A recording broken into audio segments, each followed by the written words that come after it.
Hello, everybody, and welcome to the KinesioOutdoors Podcast. My goal is to educate you on how to safely enjoy exercise indoors and outdoors, inspire you to experience life outside, and encourage you to live a more active life closer to nature. Today on the podcast, my special guest is me. Today am going to be talking about the kinesiology part of Kinesio Outdoors. I'll be talking about my personal fitness goals, my nutrition goals, my overall health goals. Solo podcast, for those of you that don't like my voice, sorry, don't listen if you don't want to. But I'll be going over kind of those things, my dietary choices, the supplements that I use to aid in those goals that I have. So I'm just going to dive right in.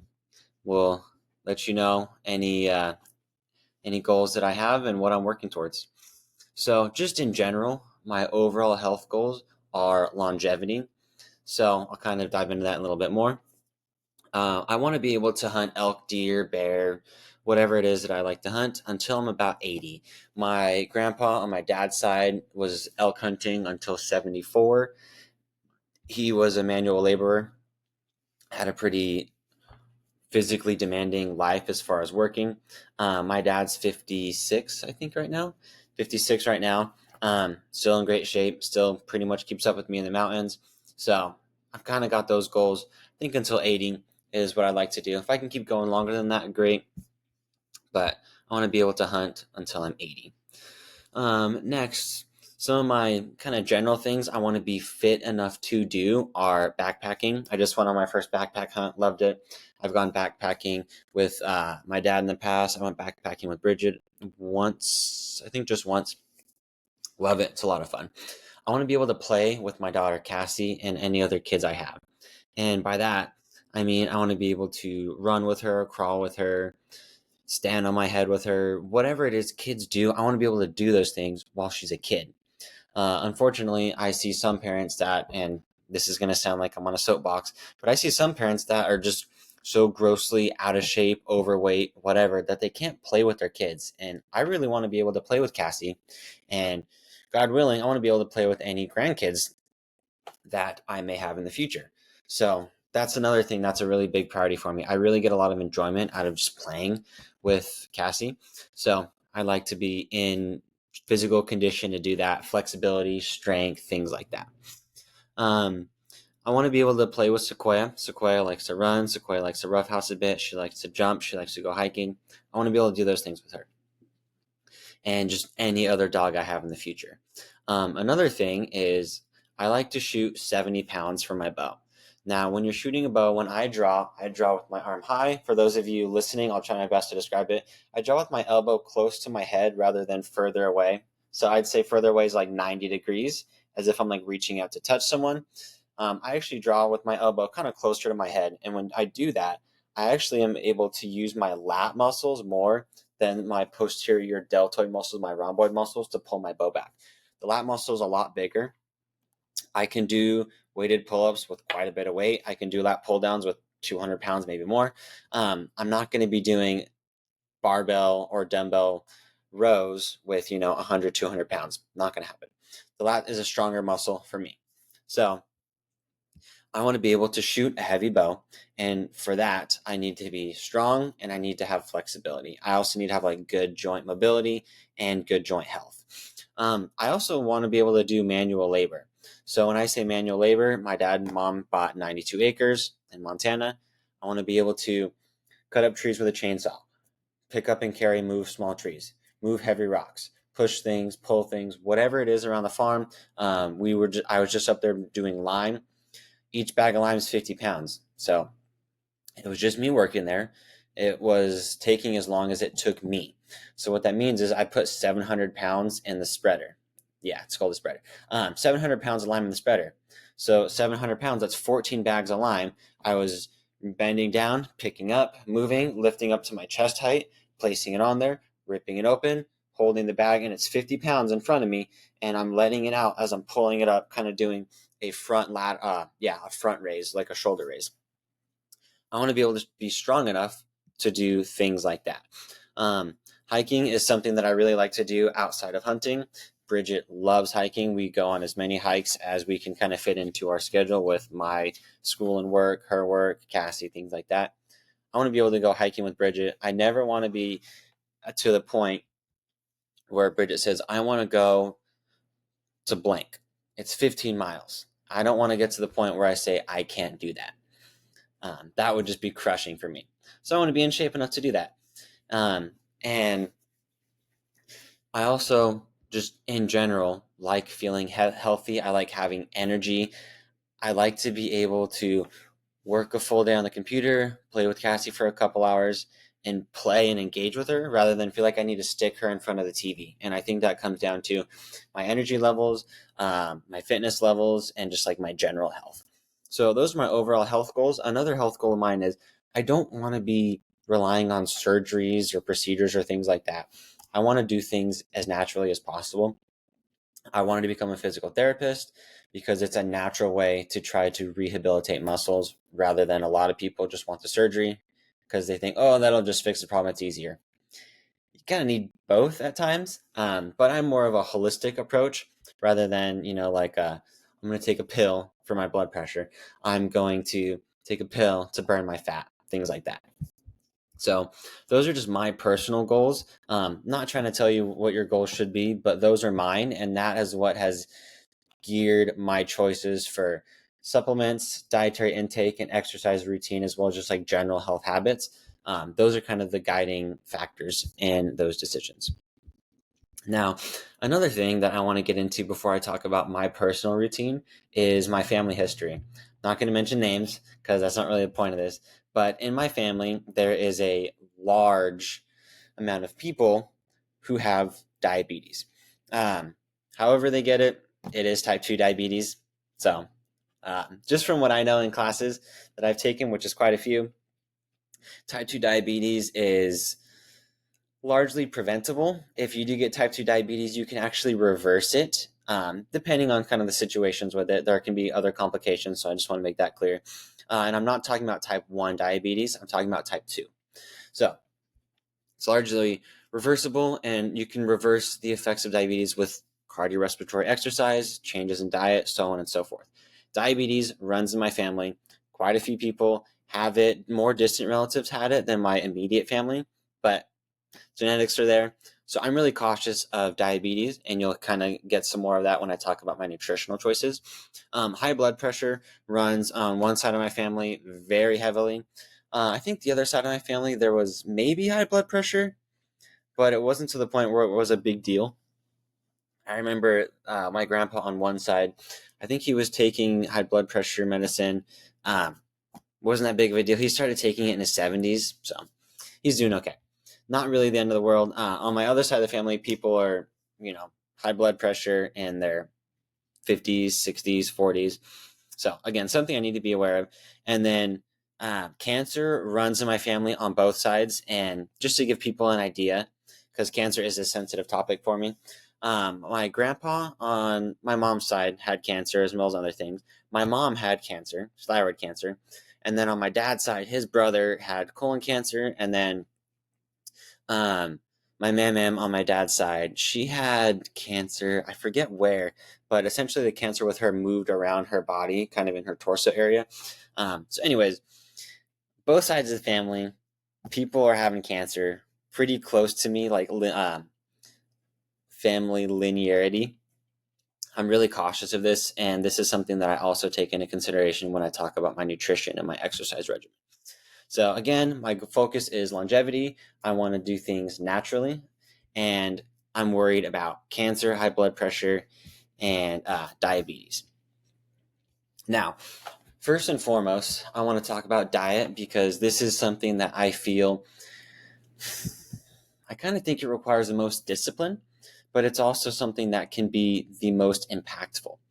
And what I mean by that is some people can only change their diet and lose dozens of pounds, 50 pounds, up to 100, maybe more than 100 pounds. Changing your diet is fundamental. It is really hard to out-exercise a bad diet. Everybody says it can't be done. I would argue that you kind of can, Maybe I think that because when I was in high school, I ate whatever I wanted, whenever I wanted. Um, when I wrestled my junior and senior year of high school, my body fat percentage was below 7% both years, so I couldn't cut any weight. I ate whatever. I ate ice cream, cereal every night at 8 o'clock before bed, like big giant bowl of Captain Crunch with nice vitamin D whole milk, no problems. I was exercising a ton.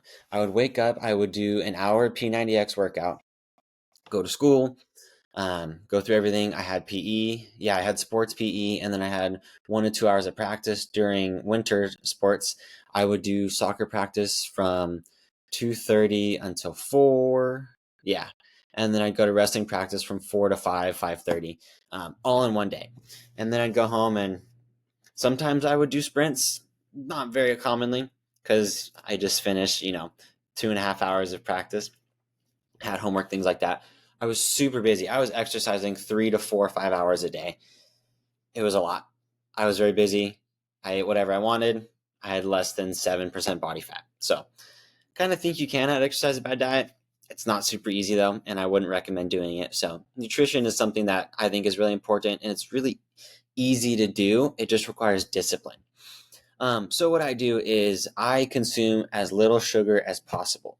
Sugar is something that, from what I've read in different books, one of them's like Food, What the Heck Should I Eat? Stephen Gundry, I think. Forget his name. He talks about how like plants are bad for you. Well, certain plants. And one thing that comes up in a lot of books like that I've read is sugar is something that is really not great for you. You don't need sugar, and sugar is something that can commonly lead to cancer. It's really easy for cancer cells to consume that sugar, so I don't bother with sugar. Sugar is also really addictive, and I find that if I eat sugar, I want more sugar. I want more sugar. I just try to cut sugar out entirely. Um, I, on my own, have a dependent or an addictive personality, and I know that because, and I'll get into this with my nighttime supplements, if I take melatonin 2, 3 nights in a row, I can't sleep without it that fourth or fifth night. Also, I get like really into these projects that I do, and I get like this extreme tunnel vision, and I get obsessed with it, and I have to get it done. I have to get really good at it, which is cool, but it's not something that I want to just be not have control over, I should say.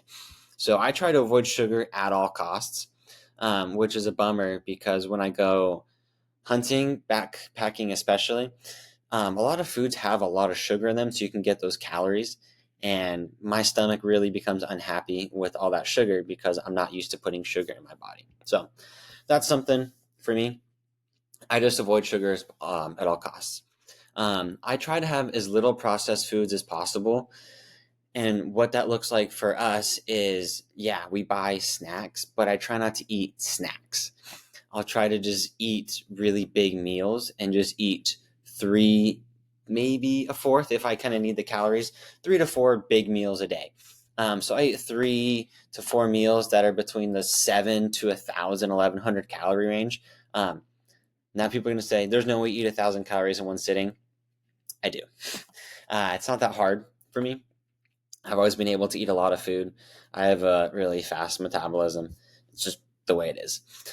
So we try to have little processed foods. We try to not eat out as much when we do eat out. If we can, we try to go to somewhere that like makes the food.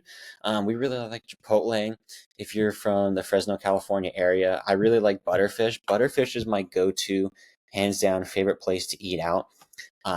From what I found, it's going to be one of the healthier options that you can find.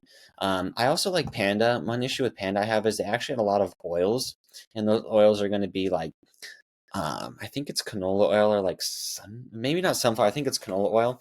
I also try to avoid, I think they're called seed oils. I really try to avoid those if possible. From what I've read from books and studies, those cause a lot of inflammations. If I remember correctly, they have omega-6s and omega-9s, fatty acids. Don't quote me on that. But those help to cause inflammation in the body. Your body doesn't need to be inflamed. That's really just not great. It's just essentially inflammation is causing your body to realize, oh, something's wrong. And then it's kind of like fighting itself. and you just don't need that. So I try to avoid those oils, and I know that Panda has those. So again, we try to just eat at home. I try to cook things as much as possible, and that's going to lead me into my protein choices. We really like chicken. When I cook chicken, I cut the fat off. If I heard this, I don't know if this is true, but if chickens are treated with growth hormones, whatever, we try to buy, the non-HGH, like non-treated chickens. However, it's expensive. We're on more of a budget than some people. So if I cut the fat out. I've heard, this is not science, so take this as you will.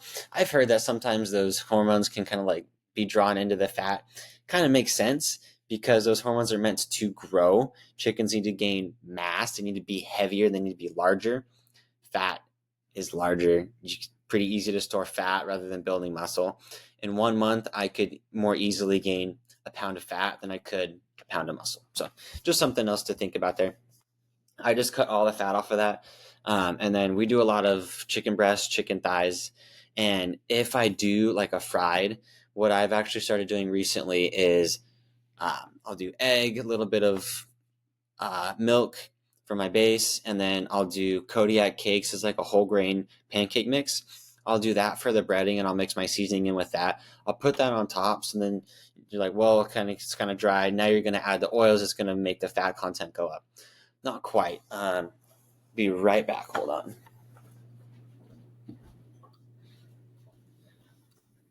So for those of you watching, you'll see that I actually just went and grabbed an oil sprayer. For those of you listening, I'll just describe it. So what this is I can put any oil I want. I love avocado oil. It's similar to canola oil. There's a little bit of flavor, not much. Olive oil has a flavor, so I don't cook with it as much unless I'm trying to get that flavor in my food. So anyways, this is a glass spray bottle with the hose that goes down into it. And on the top, I can just pour oil out like a regular, just like oil dispenser for cooking. And then if there's a little trigger here, and if I squeeze the trigger quick enough, it actually creates a spray. And with that, I'm able to evenly coat the chicken pretty briefly, pretty quickly. And when I do that, it's adding little fat. It's not adding no fat. It's not 0 calories, but I'm adding overall in all the chicken a gram of fat, for sure less than a tablespoon on 3-4 pieces of boneless skinless chicken thighs. So that's a tool that I've actually really liked using. I found it on Amazon. If you just type in like oil spray pour combo or something like that in Amazon, it should pop up. Mine was like $12. Love it. It's worth it. Highly recommend that. And then lastly, the thing that I love the most is wild game. I love wild game, grew up eating wild game, and there's a lot of reasons why I love it. One, I like the flavor. I like a little bit of the gamey flavor. I like that. The deer where I grew up don't taste that good. They eat manzanita berries, acorns. They don't taste that great. So we had to learn how to cook it, and now we can cook it pretty well. I like it. One thing I will note is my wife, her family has high cholesterol that runs in her family. I believe my mother-in-law, again, I'm not trying to talk poorly about anybody, but I believe she was on high cholesterol medication before she was 30. And my mother-in-law, pretty darn clean diet, doesn't exercise a ton. She's a skinny person. If you look at her, you're like, oh, she's healthy. She's 67 or 68, I can't remember. She does not look that age. She looks much younger, great shape. She definitely has taken care of herself. So not trying to, make her look bad. So my wife was going to the doctor, once a year, as most of us do. And the doctor is saying, you need to be aware that you're probably going to need cholesterol medication soon. Well, that year I went to Montana and I got 3 deer and an elk. And we got engaged right after that trip. She was over my parents' place, every weekend. I was down with her parents during the week after school. We were eating elk and deer all the time. And her blood pressure actually went down a noticeable amount. I don't remember the numbers, but it went down like over 20 measures, 20 counts, whatever that's called. So that's just another benefit of it. It's really lean. So it's lean. I like the taste of it. Also, I enjoy hunting, and I just think it's the best way to honor an animal is to just enjoy it for as long as possible. Because every time I eat whatever game I have, I remember that experience. Every time I eat salmon, I remember being on the boat with Dylan or in Alaska, pulling the salmon out of the water. So for me, it kind of comes full circle. Love it. Low fat, tastes great. It is hard to cook. So if anybody's interested, leave some comments either below on YouTube or on Spotify podcasts, and I'll try to do a podcast on like my cooking tips for cooking wild game. But that's another way for us to just really consume less processed foods is eating organic wild game. So now that I've talked about my nutrition, I want to go over the fitness and training thing that I do, my regimen. And I do want to highlight it first. I'm really busy. Everybody's really busy. I totally understand that. And I never could appreciate that until I was getting my PhD and now we have a daughter. So now I work, it depends, probably 45 to 60 hours a week during the school year. Sometimes it's more, sometimes it's a little bit less. And then on top of that, I do a lot of the cooking and cleaning in our place, which takes time. So I get it. We're all busy. But for me, I've tried to implement some things where it's easy for me to get my exercise. So one thing, if you're going to take one thing away from this video, it's this piece. If you can get 150 minutes of moderate to vigorous intensity physical activity a week, you will drastically reduce your risk of all-cause mortality by, I think it's like 50%. So moderate to vigorous physical activity can be a brisk walk, it can be a jog, it can be a run, it could be cycling, something that gets your heart rate higher. Low intensity is like walking and talking. So the rule of thumb is if you can easily hold a conversation, you're probably in low intensity physical activity. But if you're exercising and you're running along and like, yeah, that's a really cool tree, and you can't just easily say what you're trying to say, then you're probably in that moderate intensity physical activity. So 150 minutes a week, if you can do 30 minutes 5 days a week, or 22, 23 minutes 7 days a week, you are going to drastically reduce your risk of all-cause mortality. That's metabolic disease, that's cardiovascular disease, things like that. So I far, far exceed that, and there's certain things that I've done to reach those goals. One of them is I have a dog. She's a border collie lab, and she's home a lot. I feel bad that she's home a lot. So when I got a dog, I knew I'm going to run this dog almost daily. If not, give her nice, good. She's below me, so we'll just spell it WALKS. So because of that, every morning we do 1.5 miles, either a run or a walk. And that takes me about 15 minutes because she likes to stop and go to the bathroom and stuff if we're running. 30 minutes if we're walking, like exactly. So in the morning, what I will do, and it depends on the morning, either before I make breakfast and eat or right after I make breakfast and eat, I'll do one of those two activities. If I have Cassie, we're going on a W, is what we like to say. Cassie strapped to my chest, adds a little bit of resistance. I walk at a fast enough speed where I'm getting my heart rate up a little bit, but Sequoia can still get her smells and take care of what she needs to take care of. So that's one thing I built in. Every single morning, that has to happen. Every single night, I do 1/4 mile, 1/3 mile with Sequoia again. That one's just lower intensity, low to moderate, probably on the lower end.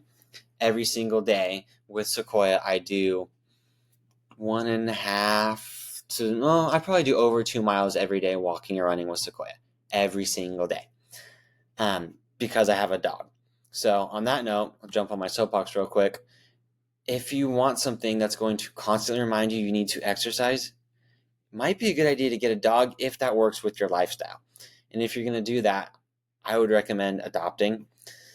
There's just a lot of benefits to adopting. Yeah, I get it. Purebreds are amazing, blah, blah, blah. But there's so many dogs in shelters. If you adopt one, it's going to be cheaper. It's going to have shots. You're going to know a little bit about its history. And you're going to be helping a dog that needs that. And from what I've seen, shelter dogs can be some of the most loving dogs out there. So jump off my soapbox, kind of get back on track here. So again, I run if I have time. Now, muscle strengthening, I try to work out 2 to 3 days a week, 45 minutes to an hour. My workouts are different than a lot of people. I work out at Dixon at Oregon State. It's just a fitness center. And a lot of people are on their phones. They have their headphones in. They're on Twitter, Instagram, TikTok, whatever they're on, goofing around. And then they see their friend and they go talk for 5 minutes. My workouts are 45 minutes to an hour. I get quite a bit in, and there's a couple things I do to ensure that. So I don't do a warm-up. I will try to start doing a warm-up now. I just feel like I would benefit from it. It's a great way to loosen up your joints, get some synovial fluid kind of loosened up in those joints to help you move a little bit easier. It also primes your muscles for exercise. It takes 5 minutes on the treadmill. You can do some pre-workout stretching, but honestly, if you do 5 minutes on the treadmill, just like a light jog, kind of shake your arms a bit. And then when you start your workout, start at low weights, start with a compound lift, do some low weights into your working set, which is, 3 to 8, 3 sets of 8, 3 sets of 10, whatever, 4 sets of 5, whatever you do. Work your way up to that set, that weight you're going to use for those sets. That's a great warm up. That would be sufficient. And that would take, 10 minutes. And then the rest of your workout, you're already warmed up. You're good to go. So, sorry for that digression, but back to what I do. So when I'm in the gym, between every single set, it's 1 minute rest. So I'm constantly having 1 minute timers. And and some people are going to say, that's not going to allow you to meet your peak performance when it comes to strength and power. I don't care. My goals are general health and fitness related. Yes, I want to be strong, but I don't want to be as strong as I possibly can. That's not my goal. That's not something that I want to focus on right now. So for me, there's some benchmarks I want to meet. I want to be able to bench my body weight 10 times. Check. I want to be able to do 15 pull-ups. Check. I want to be able to squat 1.5 times my body weight. Check. I want to be able to run a long distance. Check. Walk a long distance with a heavy pack. Check. Those are my markers, not I want to be able to bench 315 pounds. Probably not going to happen. Kind of don't care because my goals are not aligned for that. If yours are, awesome. Take longer rests. My goals are general health and nutrition for longevity. So I have my 1 minute timer. I focus on compound lifts mostly, and then I do some accessory lifts. Now, the compound lifts I focus on for my goals are with back. I love doing weighted pull-ups. I try to go a little bit on the wider side to get my lats because that's what I use to draw my bow. And then sometimes I'll do some like cable rows to try to get my more rhomboids and medial back muscles. So that's what I do for back. For chest, I love incline bench because I get a little bit of shoulder activation. For me, I am pretty good at bench, just kind of naturally. Don't know why, but that's just kind of the way it is. So I like incline bench so I can get a little bit challenge of that front shoulder, my anterior deltoid. And then I'll do some flies, like some incline or flat flies, depending on if I do like incline bench, I'll do flat flies. And then if I do flat bench, then I'll do incline flies. I don't do much more than 2 lifts because I feel if I do both of those really well, that muscle's pretty taxed. And then I do accessory lifts for mainly one reason. Bridget likes certain muscles. I want to look good for my wife. I want to feel good that, she's like, oh, look at Stephanie's looking good. So I'll do abs and arms. She likes it. So it makes her happy. Kind of cool. But that's why I do those. Otherwise, I probably wouldn't focus on arms. I probably would do abs, but not in the sense of what I'm doing it for. I would just focus on overall core stability. Because if I'm carrying a backpack, that's 65 pounds, which I just did 3.5 miles last week for my bear hunt, I want to have some core stability to be able to comfortably hold that weight. So those are the accessory muscles that I work on. For legs, I focus on squat and deadlifts. That's pretty much all I do for legs. I'll do some calf raises sometimes. I have small calves, just the way it is. And I don't feel I need to work out my calves because, one, I don't care if they look small. I've had small calves all my life. I'm over it. But also, I run on my forefoot. So I run barefoot or in minimal shoes. And when I run on my forefoot, I run up here, and that causes my leg, my heel to extend, and that eccentrically loads my calf. And that eccentric loading is actually a primer for that muscle growth. My calves are strong enough for what I need to do. I don't care. So those are kind of the big focuses of my workouts. Again, minute rest between everything.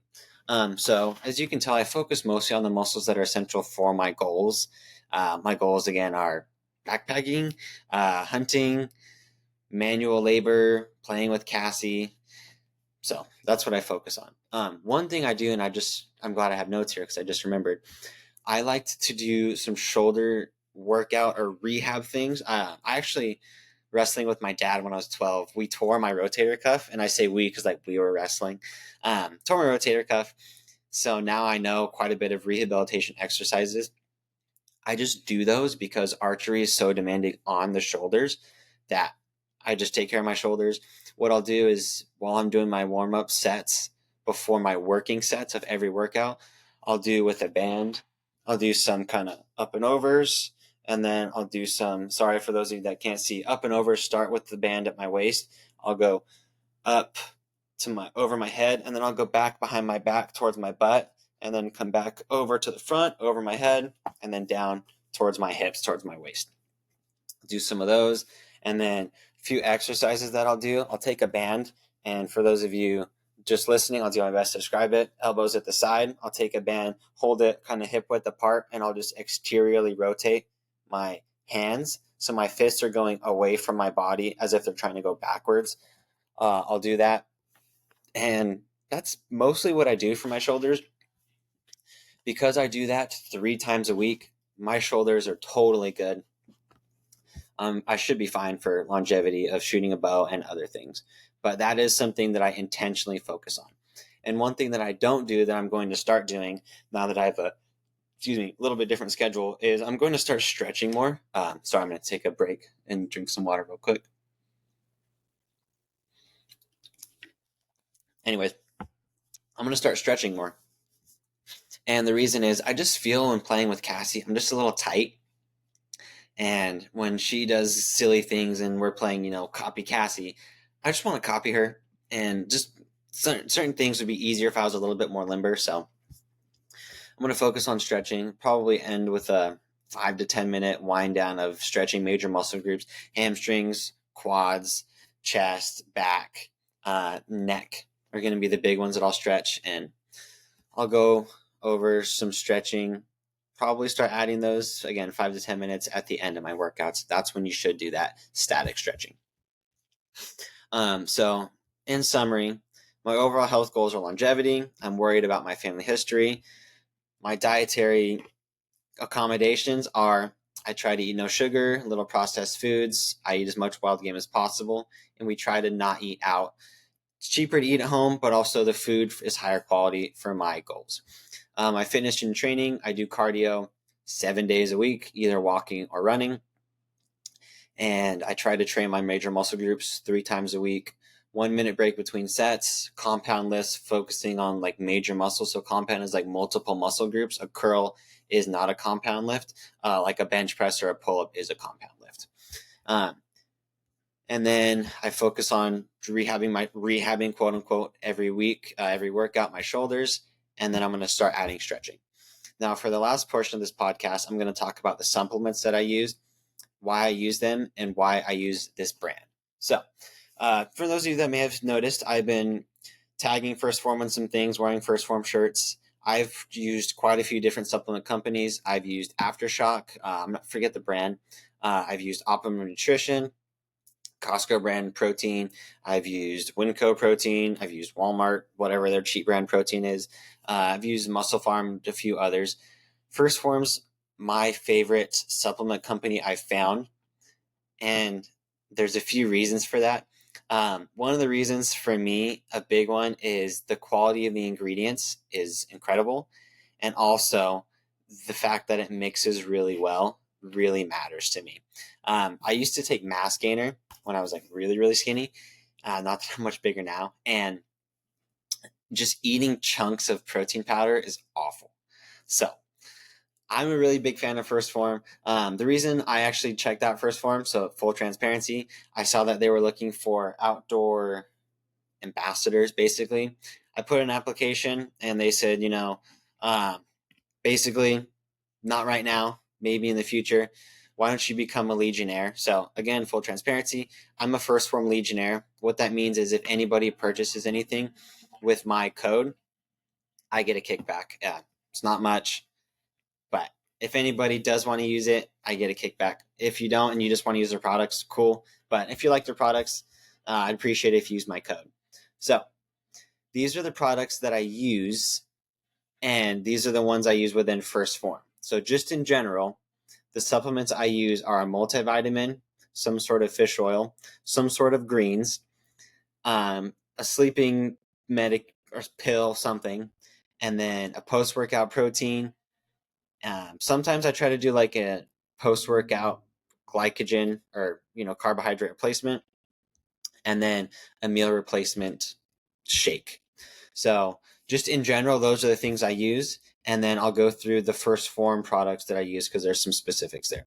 So within Phorm, I use the multivitamin, and it is, where is it? Perfect. Yeah, right here. So I use M Factor Men. I have used I can't think of it. I think it's M Factor, but they have like a powder version. I'm drawing a blank. I should know this better. Anyways, I stopped using that one. It's just more expensive than I really want to pay right now. So I'm just using their multivitamin.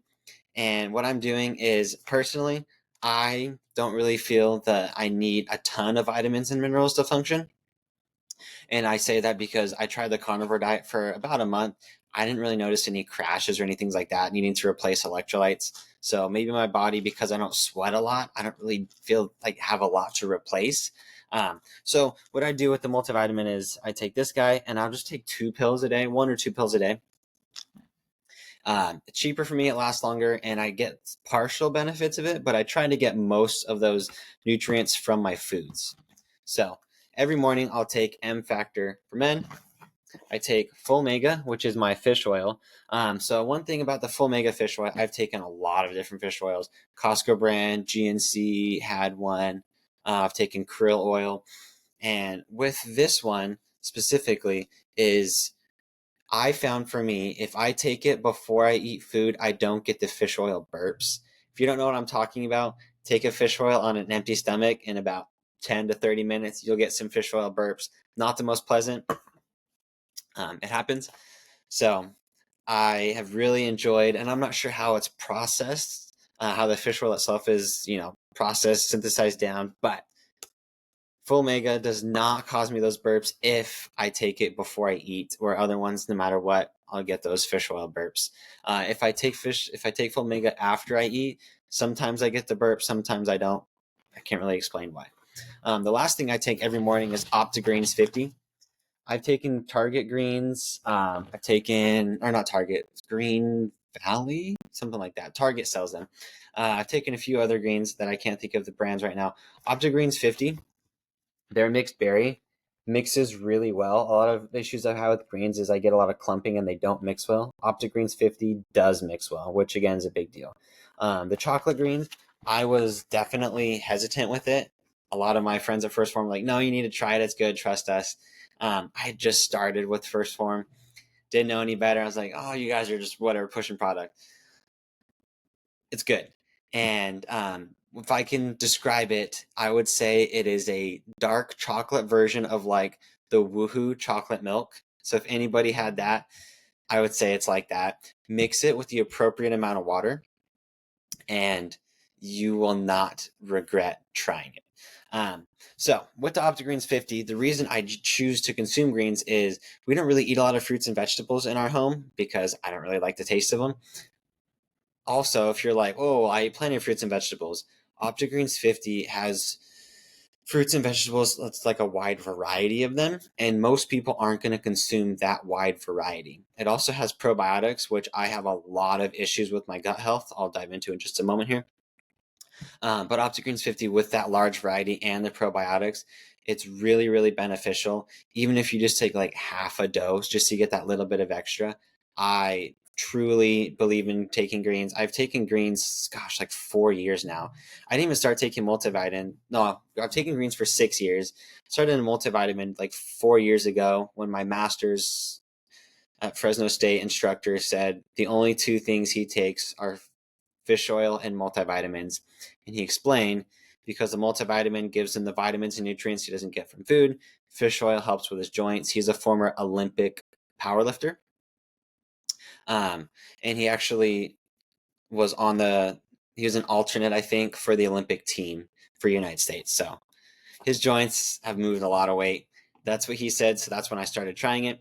And then greens, I added a little bit before that because, again, I don't eat fruits and vegetables. I don't like fruit. The texture's kind of weird. It's too sweet. I don't really like a lot of vegetables. So we eat a lot of protein and carbs and fats in our home. We don't, and carbs from like grains rather than, fruit and vegetables. So again, I really like OptiGreens 50. If there was anything where it's like I could just take, one thing, it'd be between OptiGreens 50 and N Factor, the men's multivitamin. I would probably lean towards the OptiGreens 50 because I get that digestive help. Now, when I talk about my digestive health, when I was 12, I was hospitalized because, and I've never told anybody this, like outside of my family, I had extreme constipation and I was in the hospital. I was dehydrated. They gave me IV and fluids. And for the next 7 days of our 2-week trip to Pennsylvania to see my dad's family, I was next to the toilet drinking or eating whatever, mineral oil, a spoonful of mineral oil and Miralax twice a day, 100 ounces of water and then a spoonful of mineral oil every single day. I was next to the toilet all day for 7 days.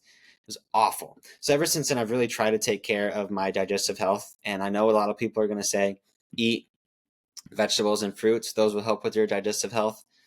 They kind of do. What I've done more recently in the past 4 years has been pretty successful. So I've just been sticking with it.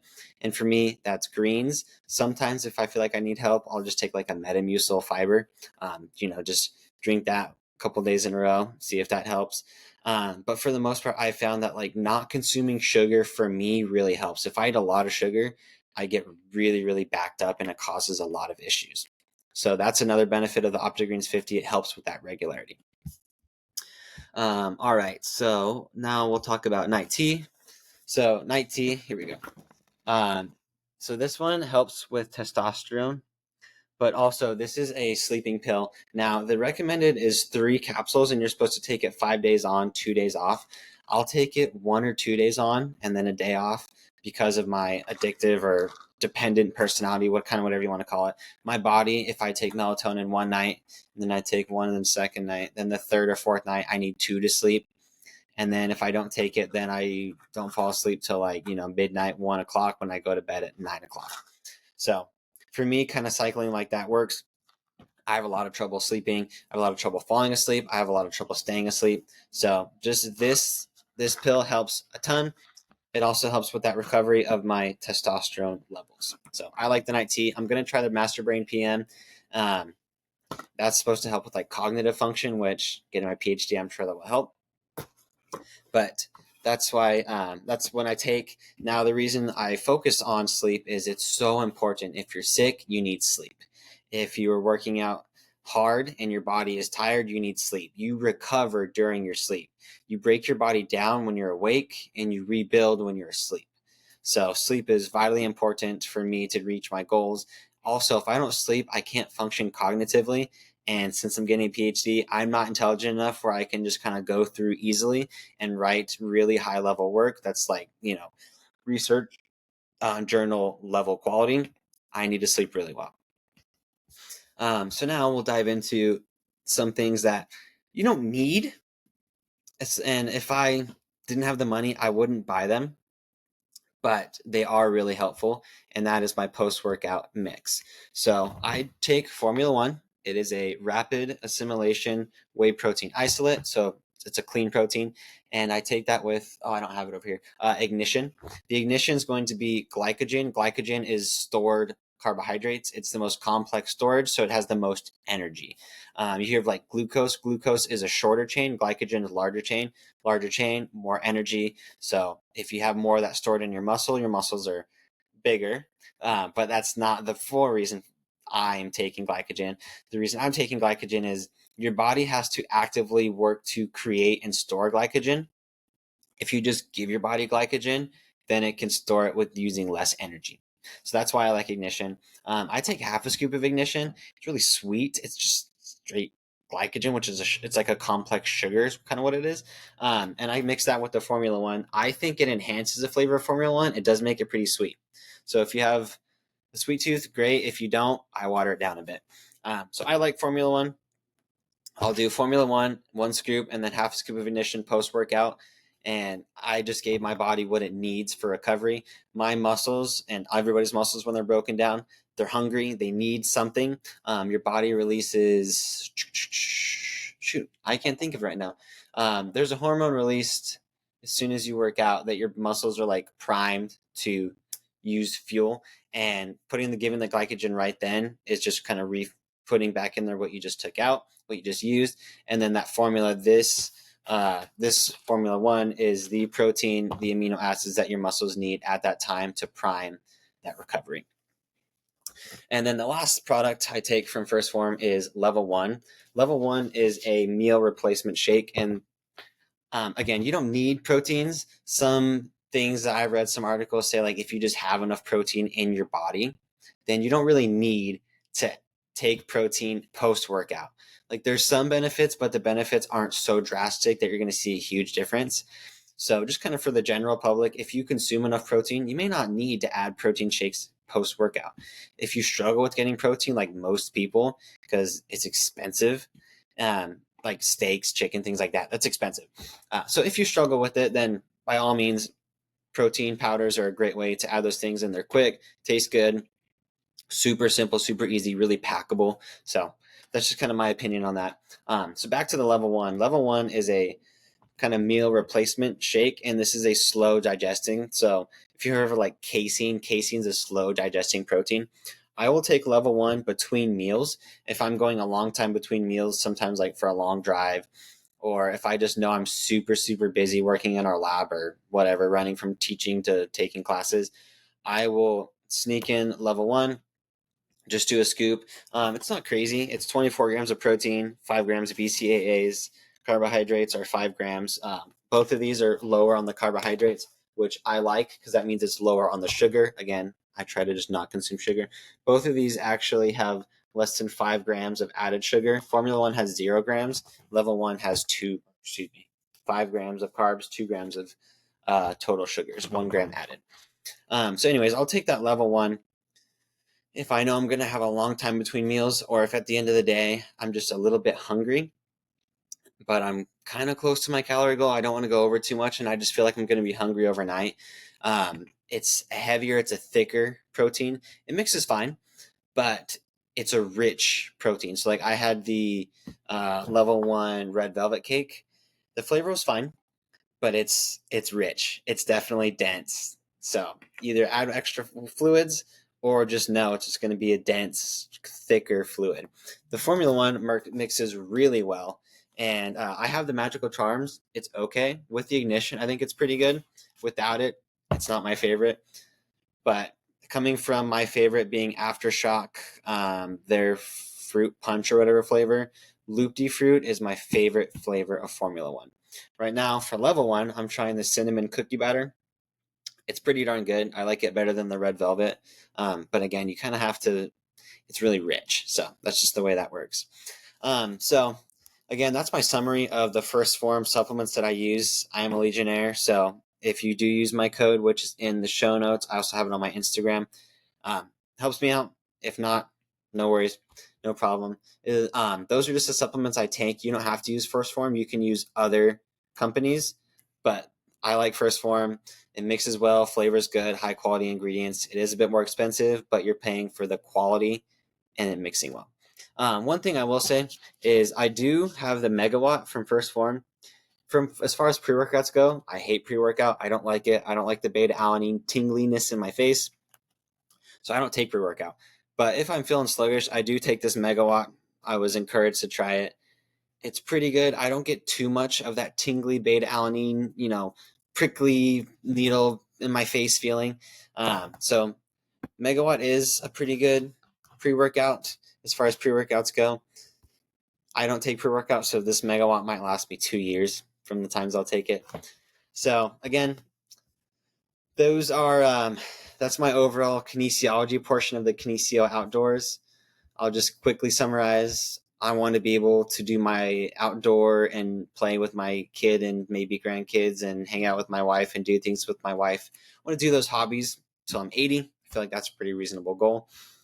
With my diet, I limit sugar, processed foods, partly because of my family history and my goals. Fitness-wise, cardio every day. Cardio is the most important thing for just general health and longevity, but it's recommended by the American College of Sports Medicine to just get something like 2 to 3 times a week of exercise with your major muscle groups. And that's, again, for just kind of general health. It helps with preventing falls and slowing down the effects of aging, things like that.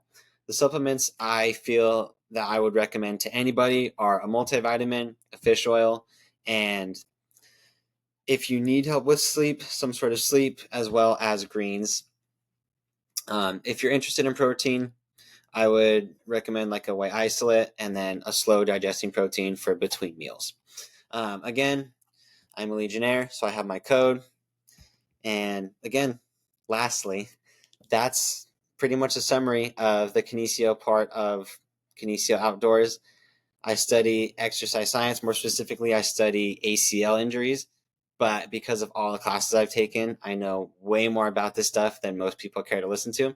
If anybody has any questions, feel free to send me a DM on Instagram, and I will get back to you. And if I don't have an answer, I'll ask, one of my people in my lab, one of my classmates. There's, instructors at my school that I can talk to. But also, if you're interested in just like general training, so this is not for me at all, but First Phorm has an app. I use the app, and I'm going to have my coach Derek on. I really enjoy it for tracking calories. They have great workouts, workout routines that you can use. I think it's $15 a month, and you get not quite personalized, but you get individual coaching at a kind of broader level that can be really helpful. So just things to think about. Hope everybody finds that helpful. Again, any questions, please let me know. And don't forget to like and subscribe if you're watching this on YouTube to the YouTube channel, or if you're listening to this on Spotify podcast on that platform as well. So thanks again, everybody, for listening. Hope you have a great day. And since we're talking kinesiology, as Isaac Newton said, an object or body in motion stays in motion. So I just want to encourage you to start moving and then keep moving and just keep moving as long as you can. My goal with my kinesiology side and my fitness nutrition side of everything is I want to help people add years to your life and life to your years. I want you to live longer, and I want you to be able to do more activities while you're living longer. So hope this helps. Again, have a great day, everybody. We'll catch you on the next one.